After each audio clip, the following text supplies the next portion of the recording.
Chers amis, il y a quelques semaines, Éléonore Besse, conseillère régionale PACA, m'exposait le problème des riverains de la nouvelle prison des Baumettes. Ces habitants d'un paisible quartier résidentiel, y habitant parfois depuis plusieurs décennies, se sont retrouvés du jour au lendemain, à quelques dizaines de mètres, des fenêtres des prisonniers qui hurlent à longueur de temps et qui s'invectivent entre eux. Ils insultent et menacent les riverains, obligés de vivre fenêtres fermées pour ne pas entendre leurs cris de sauvages, de jour comme de nuit, les menaces de viol sur les femmes ou de meurtre sur les hommes. Forcés de se cacher derrière des volets fermés la nuit et derrière des palissades le jour, s'ils veulent profiter d'un minimum d'intimité. Comment une situation aussi insupportable a-t-elle pu être rendue possible ? Comment les autorités publiques ont-elles pu accorder un tel permis de construire alors qu'il faut, quand on est simple citoyen, demander une autorisation ne serait-ce que pour élargir une fenêtre? Comment, fiers d'avoir fait édifier le premier établissement carcéral français respectant les normes européennes, n'ont-ils pas pensé qu'il fallait que les murs de la prison soient assez hauts pour protéger un tant soit peu la tranquillité de vie des riverains? Le sort des prisonniers vaudrait-il plus à leurs yeux que celui des honnêtes gens? Les apôtres du vivre ensemble ne redescendent-ils donc jamais de leur Olympe pour vivre la réalité, comme dirait le sénateur des Bouches-du-Rhône, Stéphane Ravier? Cette situation aberrante illustre une chose. Notre réalité n'est pas celle de nos dirigeants. Il y a leur réalité et il y a notre réalité. Leur monde et notre monde, leurs profits et nos vies. Et ceci est valable pour tous les choix politiques pour lesquels, à tous les niveaux, locaux, nationaux ou européens, le citoyen sans grade se demande pourquoi il n'est jamais entendu, considéré, pris en compte. Pourquoi les choix politiques ne cessent de dégrader ses conditions de vie et de travail, sa sécurité, son identité, et jusqu'à sa dignité ou le respect de ce qu'il considère sacré. En effet, comment comprendre qu'un Premier ministre puisse refuser de dénoncer la programmation musicale d'un rappeur islamiste dans la salle de spectacle du Bataclan où 90 innocents ont été sauvagement massacrés par des terroristes islamistes? Eh bien, c'est parce qu'il y a son monde et qu'il y a notre monde et que ce ne sont pas les mêmes.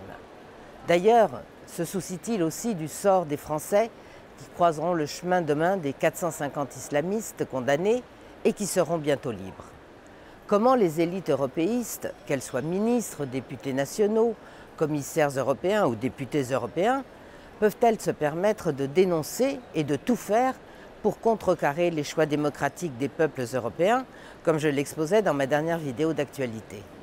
Parce que leurs intérêts ne sont pas les nôtres. Comment nos dirigeants peuvent-ils encourager l'invasion migratoire de notre pays et de notre continent? Je vous rappelle que rien qu'en France, ce sont 260 000 premiers titres de séjour qui ont été délivrés l'an passé, soit 14% de plus que l'année précédente, alors que la France compte pourtant 6 millions de chômeurs officiellement, et en réalité 9 millions si on comptabilise toutes les catégories et ceux qui, découragés de ne pas trouver d'emploi, ne cherchent même plus. Parce que leur marché du travail n'est pas notre marché du travail. Parce que sur le leur, les diplômes et leur réseau de connaissances les protègent presque entièrement du fléau du chômage. Comment peuvent-ils ne pas mettre un frein à l'immigration alors que l'insécurité ne cesse de se dégrader depuis des décennies, que plus de 10 millions de Français se sentent en insécurité dans leur quartier, que tous les ans plus de 200 000 personnes sont victimes de coups et blessures, que les viols et agressions sexuelles se multiplient, plus 12% rien que pour 2017. Comment laisser grandes ouvertes les vannes de l'immigration, alors plus que de la moitié des vols ou des agressions dans les transports en commun sont le fait d'étrangers?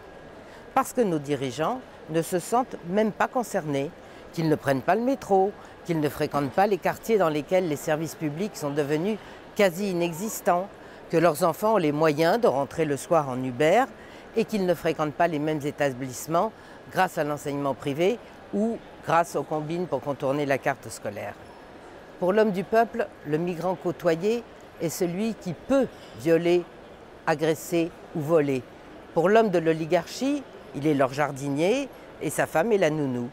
Pour l'homme du peuple, le migrant mineur isolé est celui qui, ne partageant pas les mêmes codes culturels, peut harceler, racketter ou vendre de la drogue. Pour l'homme de l'oligarchie, c'est un être lointain, jamais rencontré, mais qui assurément enrichit la France de ses différences. Comment nos dirigeants peuvent-ils à ce point défendre, étendre le champ d'application et multiplier les accords de commerce internationaux avec des pays pour lesquels les contraintes salariales, sociales, environnementales sont tellement éloignées des nôtres que cela engendre nécessairement une concurrence inéquitable à la défaveur de nos entreprises et de nos travailleurs. Des accords qui, comme c'est le cas de ceux votés ici au Parlement européen, favorisent la submersion de nos marchés par des produits agricoles, alors qu'un agriculteur français sur 3 ne gagne même pas 350 € par mois. Eh bien, simplement parce que leurs salaires ne sont pas nos salaires et que les salaires de misère des uns permettent les salaires et les bénéfices juteux des autres. Face à cet apartheid social en France, comme partout en Europe, il ne reste plus à nos élites que les exhortations morales, la dénonciation de ceux qu'ils accusent de surfer sur les peurs, de flatter les bas instincts, ceux qu'ils nomment les extrêmes, les populistes, pour faire clair, ceux qui veulent que les décisions politiques servent en priorité les citoyens.